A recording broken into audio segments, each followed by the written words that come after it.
Биологиялык ар түрдүүлүк бул гендерден жана бактериялардан тартып токойлор же коралл рифтери сыяктуу бүтүндөй экосистемаларга чейин жер бетиндеги жашоонун ар түрдүүлүгү. Бүгүнкү күндө байкалган биологиялык ар түрдүүлүк 4,5 миллиард жылдык эволюциянын натыйжасы болуп саналат. Ал барган сайын адамдардын таасирине дуушар болуп келет. Биологиялык ар түрдүүлүктү жоготуунун негизги факторлору адам жер ресурстарын, негизинен тамак аш өндүрүү үчүн пайдалануу болуп калууда. Кыргызстан да четте калган жок. Өткөн кылымдагы индустриялаштыруу жылдарында биздин өлкө Борбор Азиянын башка өлкөлөрү менен бирге жаратылыш ресурстарын эбегейсиз зор көлөмдө пайдаланып жатат. Тилекке каршы рационалдуу эмес пайдалануу да бар. Анын натыйжасында ар кандай табигый кырсыктар болуп жатат. Бул тууралуу өкмөт өкүлдөрүнүн, бейөкмөт уюмдардын жана окумуштуулардын катышуусунда өткөн практикалык конференцияда талкууланды. Бүгүнкү илимий практикалык конференциянын негизги максаты бул деген жергиликтүү практиктер жана илимпоздордун диалогдорун уюштуруу. Биз дин долбоор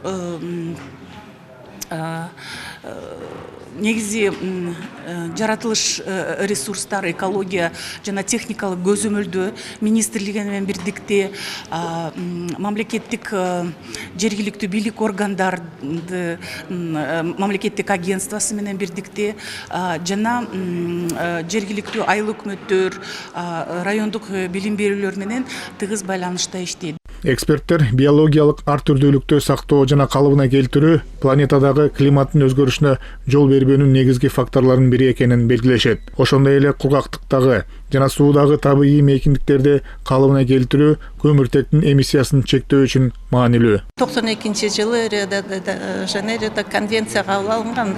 Ошондо 190 мамлекет кол койгон, анын ичинде Кыргызстан да бар. Ошондон бери азыр биотүрдүүлүккө өтө көңүл бурулуп келатат. Себеби бул дүйнө жүзү боюнча азыр антропогендик басым, климаттын өзгөрүүсү бардыгы ошолордун таасири менен биотүрдүүлүктүн генофонду төмөндөп баратат. Бул бүт адамзатты коопсуздандырган маселе болуп саналат. Ошондуктан бул өтө актуалдуу. Бул конференция Улуттук илимдер академиясынын 70 жылдыгына жана белгилүү биолог, эколог Эмил Шүкүрөвдүн жаркын элесине арналган.